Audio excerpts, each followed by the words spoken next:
lighting is kind of, right now. let me try to get my lighting better. Oh my God. I need a filter for the lighting. Here we go.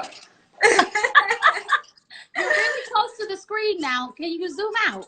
Yes, let me see. I know. There we go. Is this better? How are you? Hello, my darling. How are you? Oh my gosh, I'm amazing. I'm in London right now, and you're in LA. Yes. I'm in LA. It's 12:09 in LA. Wow. So it's morning time. It's time for me to go to bed. It's dark. Yeah. It's nighttime. It's nighttime. It's nighttime. So I have heard some amazing news about you. Did you just get married? I did. You are enough. Oh my goodness, honey. You are enough. Congratulations. Okay, first off, I hear this is a whirlwind romance that has happened. Can you give us It was a complete whirlwind romance. Okay. We dated for 3 months. I love stories like this. This is amazing. So I know it's crazy. Okay. Did you know him from before? We dated for 3 months, but I did know him years ago. We went to college together. But I can't say that I knew him like super well back then. I remember us having conversations. I remember him letting me hear some music, and I let him hear, some of my songs. So there was a connection. There was an attraction. It was there, but when I was dating someone, he wasn't, and then when I wasn't dating someone, he was. And so the timing was just off. Wow. Okay, so, can you slide back just a little bit more? We can't. It's cutting you off for some reason. Only is it? The top of your, yeah, because I think when you press something, it zoomed all the way in on you. So then now, but I can see you better now. Oh, that's so weird. Because in my camera, it's like all the way to my waist. Really? Yeah. Who knows? But now I can see your face. I was like, I want to see those eyes. So you knew him from before, but then you reconnected. Was it during during all of the craziness of the pandemic? This was during quarantine. This was in September. So our first date was September 29th, and we got married December 31st. Wow.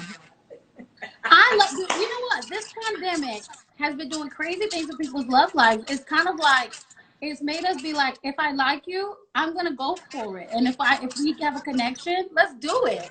I think that's amazing. Yeah.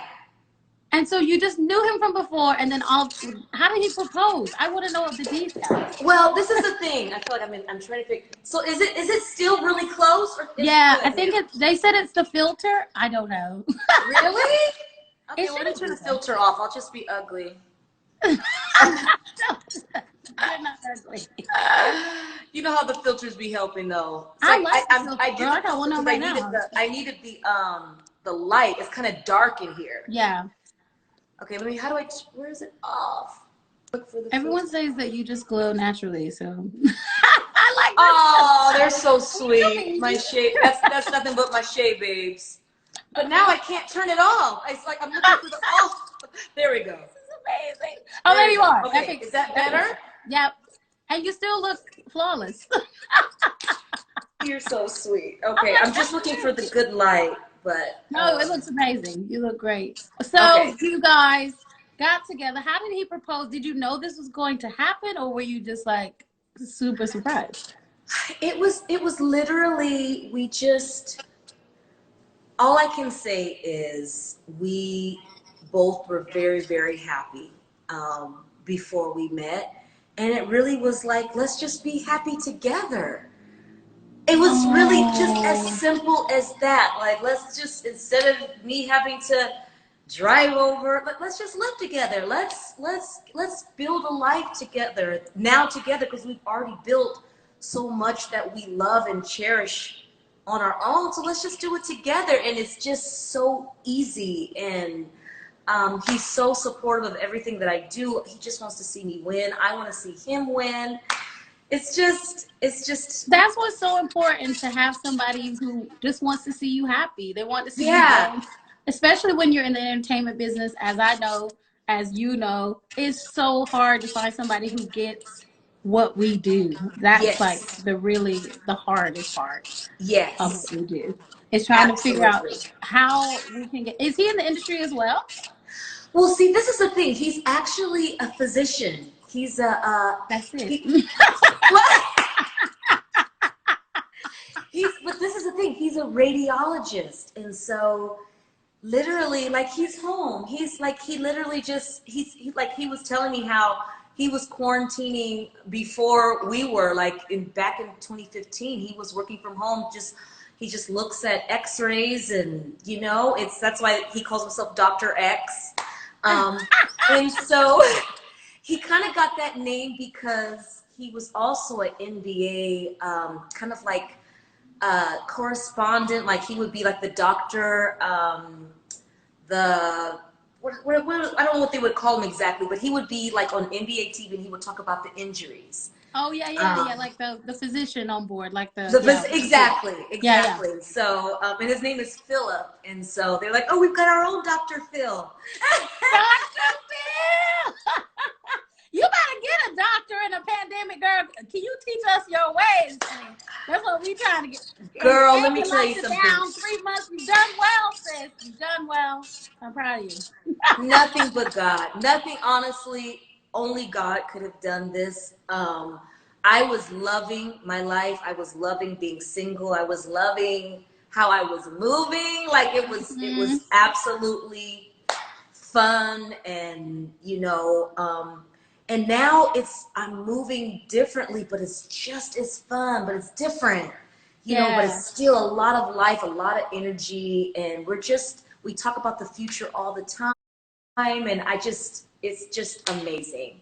But it took a I'm so pandemic to happy. slow me down for Yes. this. Yeah. You wouldn't, I don't think you would have been available for this had this No. pandemic not happened. Do you feel like No. that helped move things along because you actually had time to develop a relationship with someone? We don't have that kind of time No. usually. No, we don't. Yeah. Oh, well, congratulations from me to you. And I'm just so happy for you because I know that when you find that thing that you've been looking for, it's so special. So relish this time that you have together. Stay connected because, girl, it's a crazy time. It's nice to have somebody to go through all this with as well. It is. It is. It Wow. is. Now, getting back to you. Now, some of my followers may not know who you are and may not know, your followers may not know who I am. I'm Marisha Wallace. I'm a singer, actress, been on Broadway, West End. And you, my friend, are so amazing. I have listened to your voice for so long and thought, oh my God, everybody needs to hear this.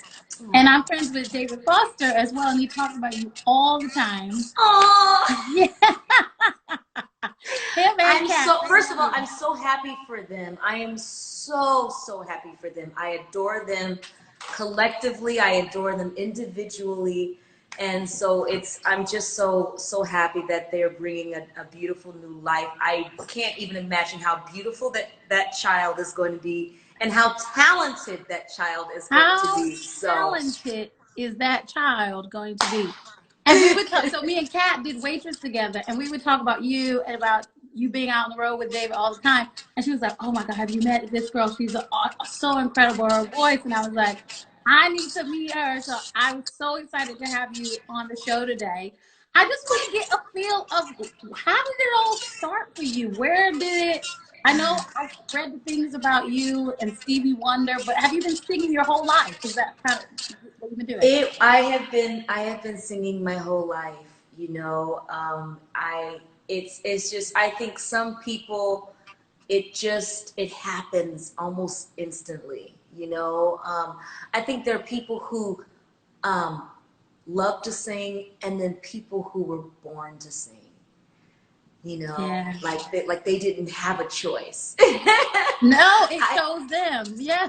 it shows me. It shows me from the very beginning. I think, my mother is a beautiful, beautiful singer as well. My dad is also very musical, great songwriter, self-taught pianist. So it's almost like music was you know, it was definitely in my DNA and a part of just my shaping as a human being. And then, of course, on socially, like in church, I was the church musician super Mm. early and singing in the children's choir and, you know, all that stuff. But yeah, I mean, what's ironic is that I never thought I would do it as a career because I saw both of my parents very talented as well. They just, my mom is a teacher, my dad is a counselor. He was also a principal at one time. So education was what was most valued in my family. It was education, and then it was spiritual, the church culture. And so I thought, yeah, you can be very talented, but you use your talent in church for God, and Mm. that's it. You Absolutely. know? I grew up in church singing as well, come from a musical family. And it Yeah, was like, this is what we did every day. It didn't even feel special almost that we were good at singing. It was kind of like, right. this is what we do. Why, how is Yeah. that special? So how did you make that leap from being a church singer in the church to getting into the industry? People ask me that all the time. I want to know what your journey was to do that. You know, I had a very interesting journey. You know, I remember changing my major so many times in college because I didn't know what I was wanting to do. But the constant was always music. Music was always my minor, and so there was obviously something in me that, you know, obviously just at least wanted to foster and develop that. But when I was in college, I joined this girls group called Forgiven, and we were almost like the gospel version of Destiny's Child. So it was very I love that. edgy Yes. gospel, you know, with us being young and, you know, still trying like, and then, Yeah. you know, and then what was that one group that was so of course we know Mary Trinity took that and five ran with seven. it. Trinity five Huh? seven. Trinity five Yes, seven. yes, yes, yes, Yes. yes, That yes, was my yes. jam. Love them. I remember Absolutely love Forgiven them. But I too, think, though. I remember you guys. I huh? remember Forgiven. Didn't you guys have an album? No, we never came out with anything. Oh, you didn't come out with anything. So, but we Wow. start we were in the process of getting signed, and you know, so that was like my first taste of the industry of like actually going to the studio on a regular basis and producing and writing, and that was when I realized, okay, I don't want to just do this in church. Like I Mm. want this to be a career. Like this is it. This is it for me. And I called my mom and I was like, I know what I want. I found it. I want to drop out of college, you know, save you some money. And she was like, nope, no. She said, whatever you have the most credits in, you graduate and then you get on out of there. And at the time it was music because that was always my minor, even though I Mm. kept changing it. So I doubled up and took, you know, a heavy load and ended up graduating cum laude from Oakwood University with emphasis in music. But then I immediately started, you know, going for the dream to be in this industry, and you know, that was just my Wow. start. It was the girls group. The girls group didn't end up staying together. Everybody kind of had, you know, different passions, and I was like the one who was like, "Come on, guys, come on!" You were the Beyonce. Beyonce said, wait, But I want to do this full out. Where are you guys? but in a group, you don't want. That's not the good thing. You know, I Nah. had that drive though. I had that drive, and you know, they're beautiful girls. We still keep in touch, but they had other paths. One went into modeling. One, you know, got married. She's a teacher, very successful with her husband. One's a nurse. You know, so it was just different paths. But for me, I was like, nah, this is it. Did This you is always it. feel like you were like addicted to it, like obsessed with it almost? Like I feel like I'm married to my I decided to marry my love for music and was like, Yeah, whoever comes yeah. along has to be a part of this throuple of me, my music, and us together. So that's kind of been hard. But do you feel like you were always there was a calling, like a drive to keep going? Absolutely. And I feel it now. I feel it now. And that's what's so amazing. I was just telling someone that when you know that this is a God-given thing, and that it has become your purpose, all the other extra stuff doesn't change your drive. Like, are we disappointed in this industry? Yes, we are. Do we handle a lot of rejection in this industry? All the time. Way more no's before yeses. But the process, being able to exist in what I do, that drive, I feel the same way now as I did all those years back. Because it's like that doesn't go anywhere. It's bigger than me. And so just the Absolutely. way that I'm able to exist in my gift, I just don't get weary in that part. Of course, the business is a whole nother animal, but with what we get to do, hearing you sing, your new song from your new album, it's that joy, that I feel like those of us, we don't need all of the extra stuff to be able to get online. Nobody paid you to do that. You got on because you wanted to share that. It came from here. And that's how I feel. And that's how I felt back then. I love that. And I think that's what a lot of people don't realize, because everyone wants to be famous, everyone wants to be a pop star, but they don't realize that you just have to do it for you first, and then everything Yes. else will come.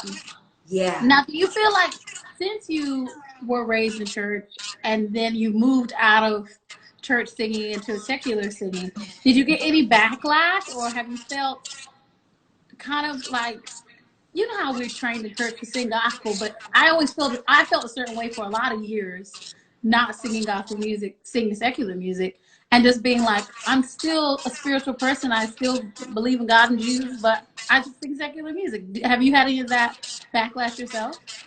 Absolutely. Absolutely. They're just, they know not to come to me with it. Don't let the smile fool you now. Don't let the small taste fool you. Come any kind of way. But no, I definitely have heard that has been said about me, that, perhaps I have lost my way, or I'm not as spiritual. I have been able to be around so many types of different artists from different genres. You know, Gospel music is a genre of music. Yeah. It is not a litmus test on how spiritual you are, because I can tell you right now, I have met some gospel artists who Baby. have been the most spiteful, unkind, hateful, not the opposite of reflecting Christ.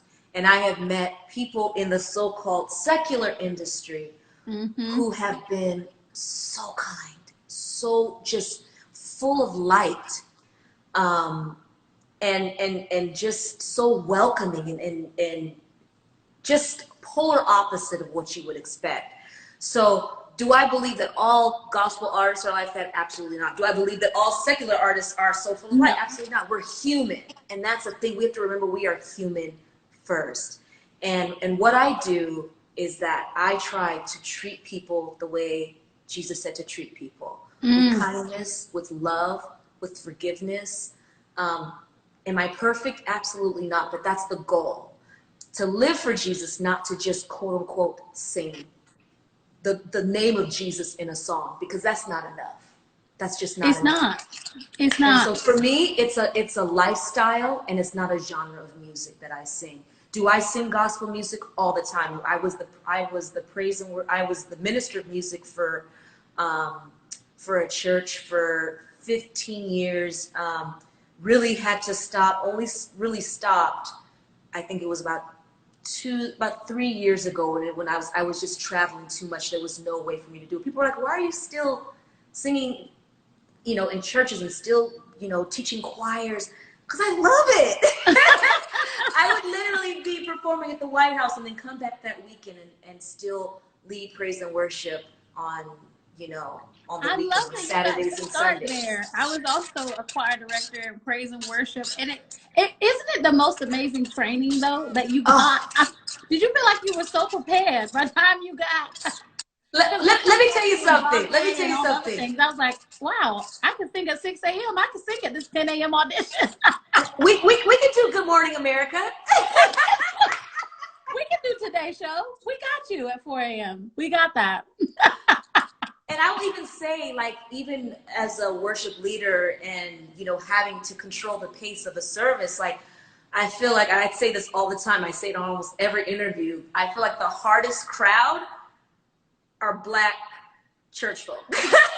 Babe, the competition, the judgment. So if you can get them, and it's not even always the competition, it's just the energy. Like, they're not gonna shout for everything. Like, it's like, it has to be real, it has to be authentic, they have to feel a connection. And so to me, I feel like that's why now I can literally, you can throw me in any stage, in any environment, and I'm going to be completely at ease and comfortable because of the training at a Black church. You are Church of God. right. I didn't even think about Church the of God fact on 108th and Figueroa. That was my training ground. Babe, the way these people on X Factor think they know, I'm like, you sing in front of a Black church and then we'll get the real tea.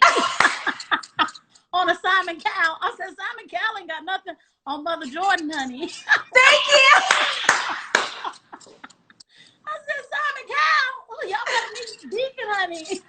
Oh, honey, he's sweet. He's sweet in our church. He's sweet. He'd be the sweet one in the back. Exactly. Oh my God. So I saw you and my girl Angela Burchett in the Clark Sisters movie. Whoa, I was absolutely blown away by your performance. And was this your first acting role, or have you done acting before? It was my first major acting role. So I had a very little tiny role in this HBO film called All the Way. And I kind of like loosely played Mahalia Jackson. And so I was singing in it, but it was a funeral scene. I was playing opposite Anthony Mackie, who was playing Martin Luther King. So I had to definitely show some emotion while singing, and I actually sang live in that film too. But when it comes to actually being like you're the one, you know, the actress, like having days, you know, literally working every day. That was one day I had to do, but it was a long day. It was a 12-hour day. But you know, having all for 6-8 weeks, however long it was that we were filming, that was different. That was new. So I do consider that to be my first acting role, major acting role. Yeah, you did such an amazing job. First off, I knew you were going to sing down. I mean, I didn't know to what extent, because I literally was like, had chills through my screen. I was like, are they really going to take me out like this? The afternoon, I can't be taken out like this. They just took me out. No, it was so gorgeous. And I loved, I mean, what perfect casting as well. You look like her. Like, wow. It was crazy. Like, so did you get to meet Dorinda, and did you get to like kind of study her? How did you prepare? Absolutely. At first I have to give a shout out to both Christine Swanson. She was the director of the film. She is who told me about the film. She was directing it, and she and I were working on a completely different project. And she said, listen, I just got signed on to do this movie. I think you should at least put your name in the hat. I can't make it happen for you, but I think you should at least put your name in the runnings. And she immediately connected me with Josie Harris, who was my acting coach, and she just really, really prepared me. So, I mean, everything that she said was going to happen, that could happen, actually happened. And wow. I have never felt more prepared for anything in my entire life. And that was such an amazing, amazing feeling. But I was obviously a fan of Dorinda Clark Cole throughout the years. I remember there's this vivid memory I have of me listening to the Clark sisters, and you know, just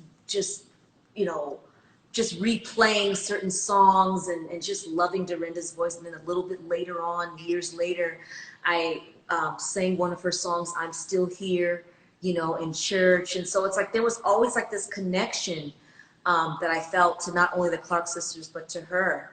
And then right about a couple, I think it was the same year, 2017, I had done this event at the Kennedy Center. It was the 25th anniversary of Handel's Messiah, a soulful celebration. And so they came and did their original song that they did with Commissioned, who's also from Detroit, and I did this song. And I remember seeing the Clark sisters, and I was walking out, and they were walking in, and I just remember they were all very sweet. They were, you know, smiling. It was, everybody was there. It was Commission. It was, oh my goodness, the wine, BB&CC Wine-ins. I mean, everybody was there. Take Six. It was a big gospel kind of celebration. So, as you can imagine, the stage was like really, really packed. And so I just remember walking off, and I don't know why, but I locked eyes with Dorinda. I just like completely locked eyes with her, and I don't want to sound weird or mystical or anything, but like I just felt this electric kind of like current come through.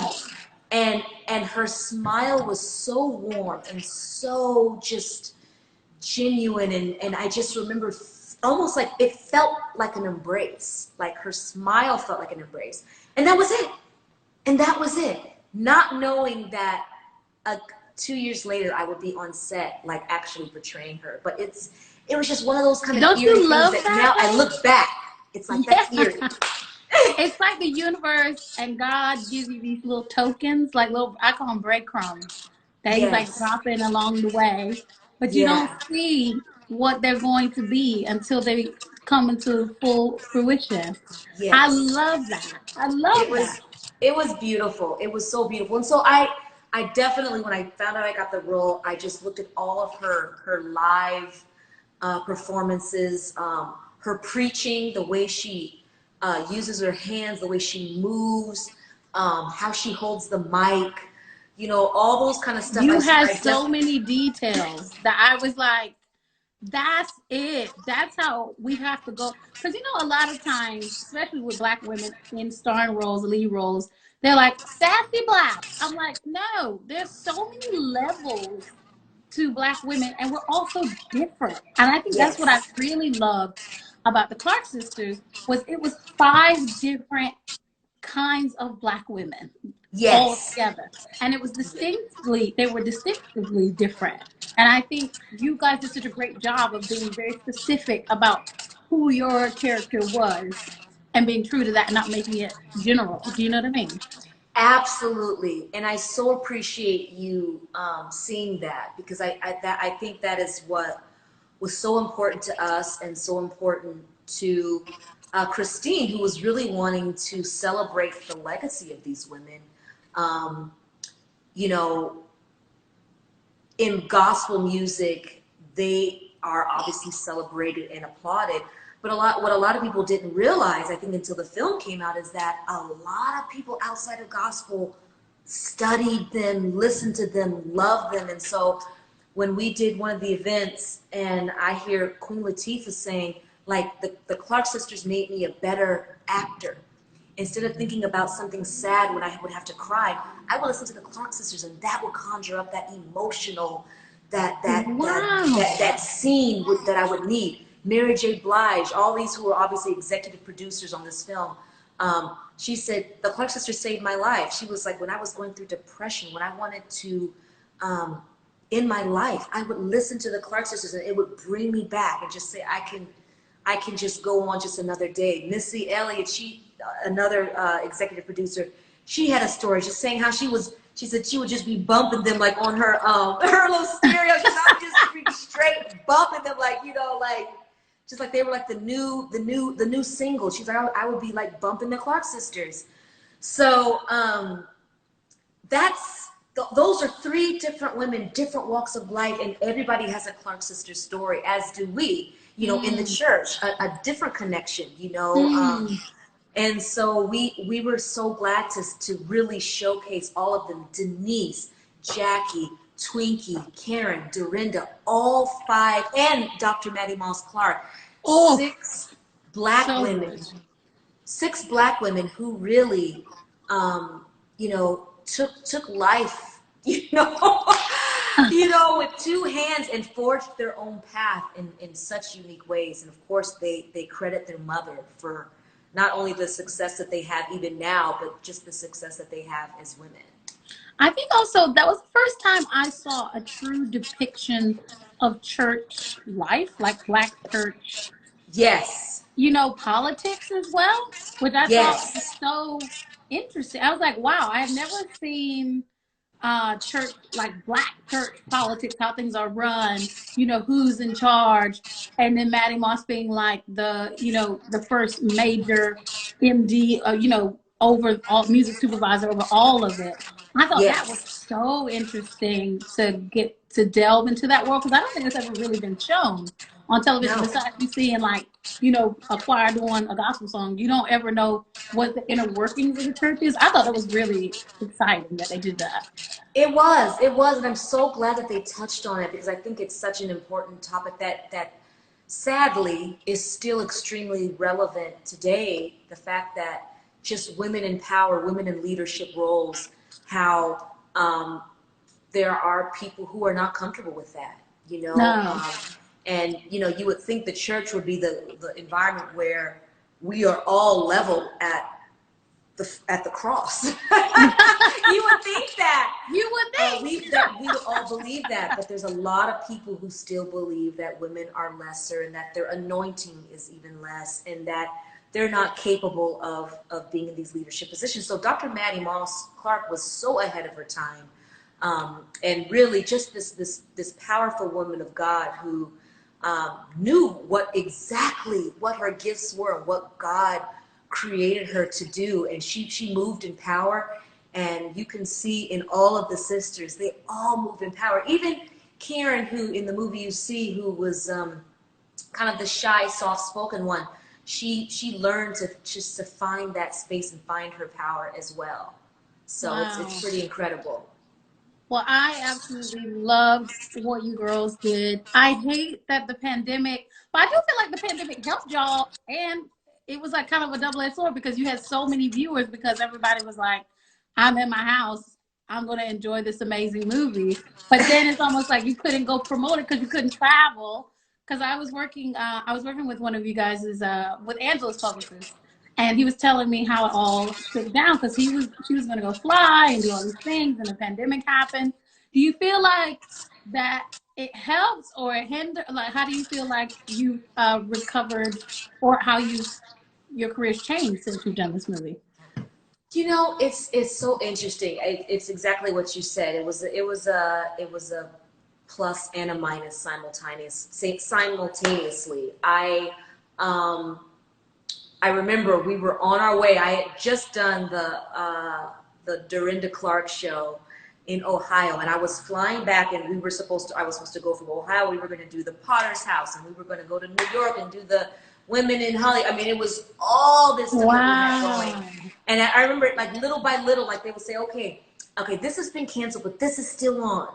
And then that would get canceled. Like, okay, well, those have been canceled, but this one is still on.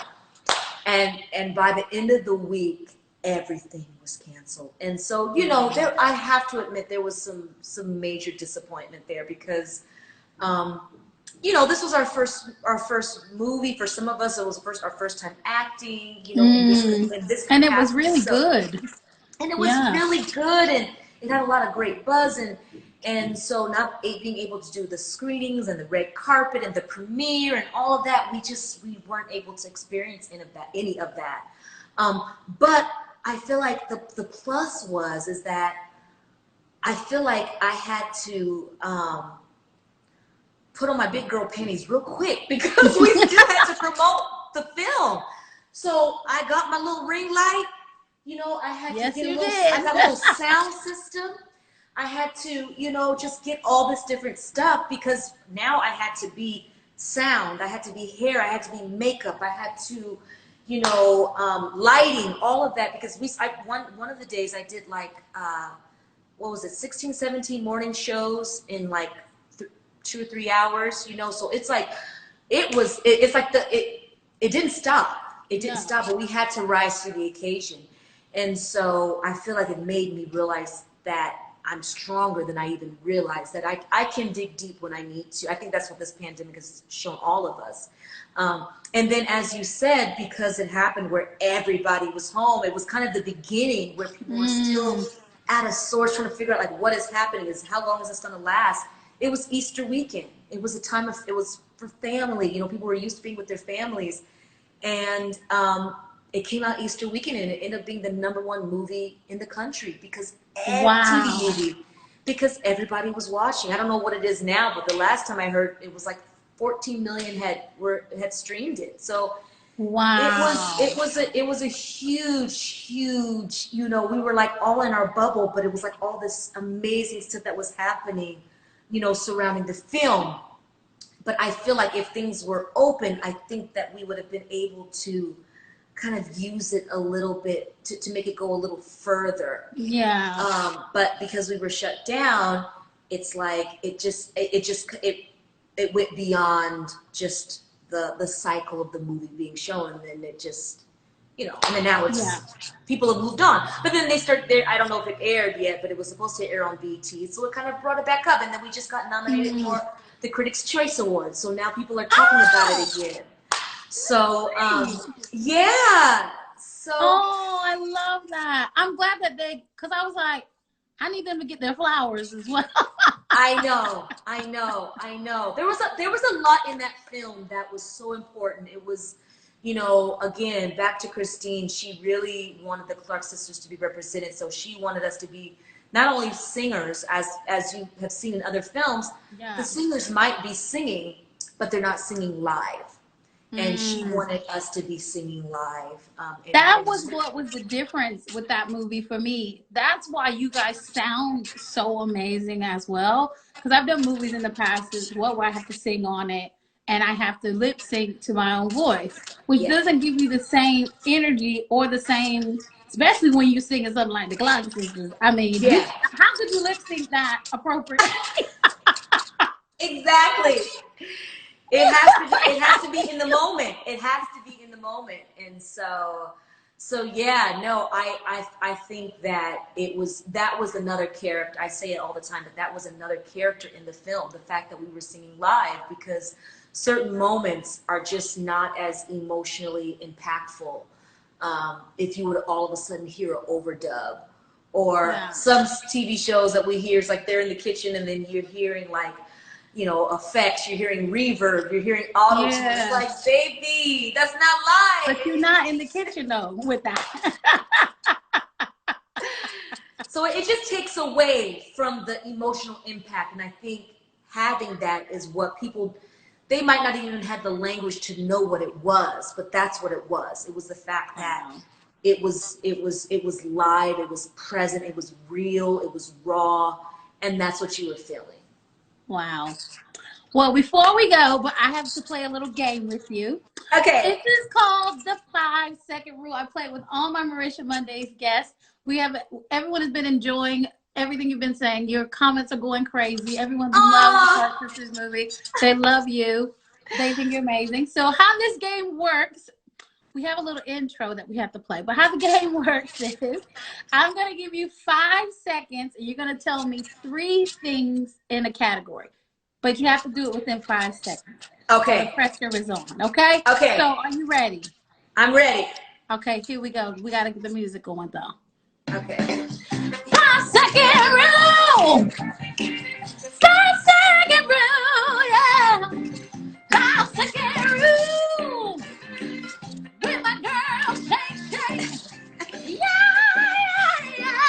5-second rule. 5-second rule. All right. Are you ready? What's the number 5-second rule, yes. 5-second rule. Okay. Name 3 Stevie Wonder songs. Go. You and I, Another Star, As. Got it. All right, Jesus. La la la la la. Hey, That's one of you my and I. years on Songs in the Key of Life, and that was always the last song we would sing. Oh, I love that. Okay. Songs in the Key of Life. Yay! You're a star.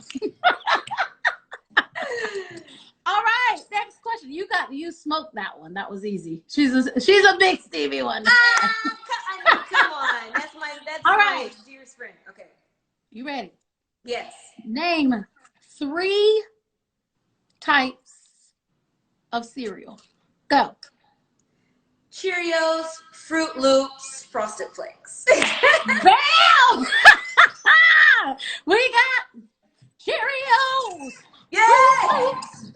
Frosted Flakes. Yay! Cheerios. Tricks on my kids. Woo! Yes. All right. I sing them all back. I don't know why. It's funny. It makes. I love it.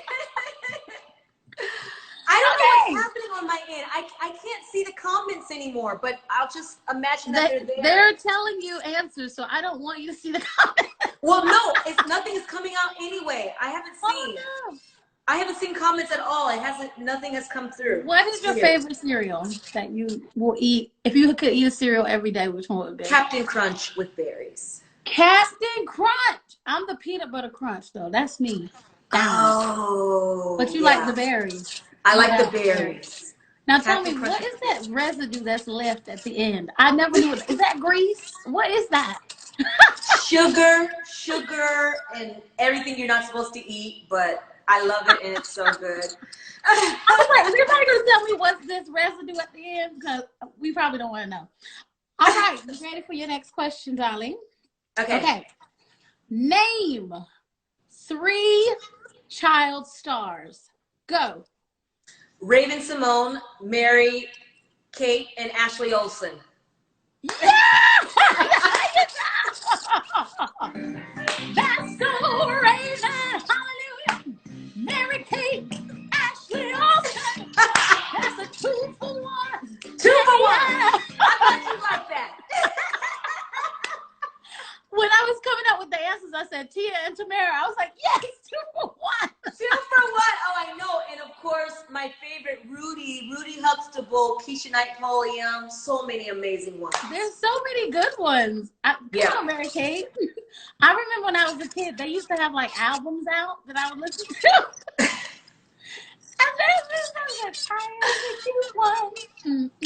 She just my sister. I've never heard that. How shady is that song? I am the cute one.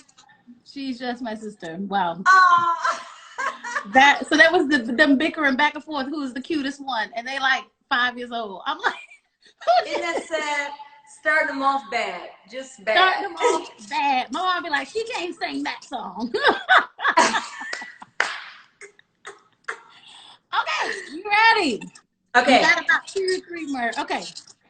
Name 3 things you have to do before a gig. Go. Gargle with apple cider vinegar, drink lots of water, and get on Instagram. I don't know. Oh, okay. Apple cider vinegar, and then Instagram. Because you know I gotta get that selfie. You know I gotta get that selfie and like showtime. Showtime. You know we do. You're right. We always. We be like office for today. Office. I know. Why are we scanning the place? Office for today. Office for today. Overhaul. Oh my god. Oh my god. It is true though. You gotta get that ring light fresh selfie because you know when that gig is over, you're gonna look like trash when it's not. A melted hot mess. Absolutely. Cause mama be sweating. I be sweating. Are you a big sweater on stage? I'm a big sweater. Now I notice if I have like a little bit of a fan, I'm okay. Even if it's not in my face, but like around my feet. How do you sing with the fan? That dries me out. I can't sing. Me too. That's why it has to be on your feet. Oh, so then it just glows up the skirt. It just blows up my skirt a little bit and it keeps me cool. Babes, because when I come off, you know, when you do your interval moment and you come off, you like, how could I actually go back out there looking the way that I do? I sweated myself today. After that intermission, you be like, ooh, honey, put it together, Jesus. Put it And together. them Put it back Spanx, together again. when you in them Spanx, girl, it's just like a sausage casing just on fire. I'm like, I can't do this. But anyway, all right. You ready for your next question? All Okay. right. Name 3 of your favorite Whitney Houston songs. Go. Oh, all the men that I need, run to you, saving all my love. I'm every woman, but that's technically Shaka, but her remake, yeah. You got it, you got it, you got it, you got it, you got it. Oh, the man I need. I'm everyone. Yeah, yeah. I love you. Yes. You got it right. Okay, this is I got 2 more for you very quickly. Okay. All right, this is a stupid one. Name 3 fruits that start with the letter L. Go. Lime, uh, lettuce. I'm sorry, that's not a fruit, but lemon. Ready? Who? Lemon. Lemon. Jesus. Lime, lemon. Lime. Lettuce. And lemon. I can't think of what's another fruit. What is another fruit though? Okay, I got it for you. Lychee. Oh, I wouldn't have not gotten that one. She said, I don't even know what that is. that was far away. No, I know what it is.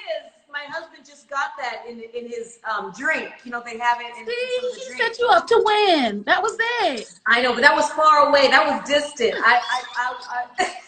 But I also love that lettuce is a fruit.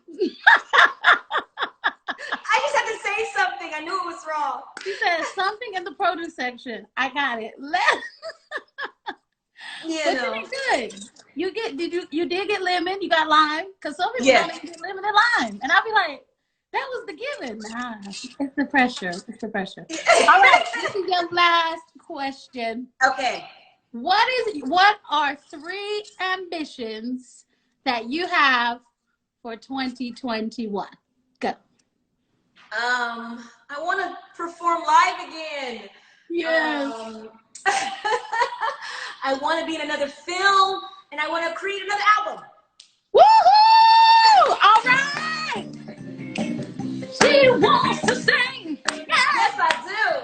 She wants to act. Whoa, yeah. She wants to get out of the pandemic. Yes, I do. Yes. Whoa, yeah. Oh, yes, sir. Yes, sir. Come on, Lord Jesus. Heal us so we can go back to doing what we were created to do. Let us go back. Absolutely. And a new album. So tell us what you're doing now. You've done such amazing things with your IG Live. We have been watching and being like, thank you for this free entertainment. But now we want to figure out, when are we getting a new album, girl? We want to hear you sing. I know. I have a new song that I'm going to release next month. It's going to be February 11th. It was not planned like this, but that is actually the anniversary of Whitney Houston leaving us. I didn't even know that until someone in one of my Shea Babes told me. They said, wow, I love that connection. But it's February 11th. It's called Grace. It's a song that I really think the world needs right now. We need to give not only each other grace, but ourselves grace, because these times are so crazy. Nobody could ever plan or not even plan, but foresee that this would be happening to our country, our world. So many crazy stuff that's just been happening, and I feel like a little bit of grace will go a long way. And that's just what this song is. It's a message about that. But you know, I'm in love now, so I really want to make a love album. I want like, you to make a love Janet album. I'm gonna be singing that, honey. I want to make that Janet album that she did. It was called Janet, when she was like so in love. It had like That's the Way Love Goes and If and all those super sexy songs. I would love to make a record like that. I want to just celebrate this season that I'm in right now, and you know, have it reflect that. I'm so happy for you guys. If you're my followers, please make sure you are following this lovely, gorgeous woman. I'm so thankful for you coming on tonight. We're going to make sure we pick up Grace on February 11th. And if you haven't been following me, the Shea Babes out there, come follow and join the Marisha Wallace team. We're going to cross-pollinate. Yes. I love it. I love it. And my Shea Babes, I have to give you guys a shout out with the yellow hearts. I can't see your comments, but I'm imagining you being out there and all in your yellow, and they're loving you. Putting up the yellow hearts. I love you so much, and I just appreciate you for celebrating me and coming to support me with all that I do. And so, and thank you, my beautiful queen. I have been admiring you from afar for just as long as you were admiring me, and I love just your positive, beautiful energy. You're beautiful on the outside, beautiful on the inside, and you just reflect light, you know. And I'm so drawn to that. So when you asked me, it was an immediate yes, because I wanted to be able just to, you know, just to feel that in a closer way. I just see you through your posts, and you know, you're always so encouraging to me. And so I just want to encourage you to just keep doing what you're doing, spreading love and light, because you are truly making a difference. Thank you so much. And I really needed to hear that today. Like, you know, these days, we're in lockdown here in London now, and these days can get so hard, and they're so, you know, it makes you like second guess what you're doing. It's like, am I doing the right things? Or, you know, is there a plan for me? Like, am I still following the plan? You know, so it's so beautiful to hear that from you. I love everything you do. I respect you so much. And hopefully we can sing together someday when we I would love that. Here to London. You got to do a concert here. I know. I was there in 2019 with Quincy Jones. We performed at the O2 Arena. Yeah, that's near my house. Yeah. And so I love London. I was also there some years before then with Stevie. We performed at Hyde Park. It was like 65,000 people there. So, I think I came to that Hyde Park Stevie Wonder. Yes, you were there. I sang. I was the one who sang at the piano. I sang. That was you. Oh my God, that's right. No way! So I love London. I absolutely love London, and so I can't wait to come back. And girl, I want to sing that song you did. I love that song. Faith. Faith. Yes, that's such a great song. They just played it on the radio today for the first time for this single, and I'm so happy. And you know, it's just been, you know, the music industry is just like wild. I call it the Wild Wild West because it's nothing like it. You get in where you fit in. It's literally like you throw something at a wall and you see if it will stick, basically. Yes, absolutely. Oh, but I'm so proud of you. I'm gonna let you go and get back to your life. But thank you so much for coming on. Thank you to your fans, guys. Make sure you go get Grace on February 11th, and make sure you check out my album tomorrow, which is available now. Thank you guys so much for coming on. I love you, sis. Wow. I love you too. Thank you, guys. Thank you for having me. Bye.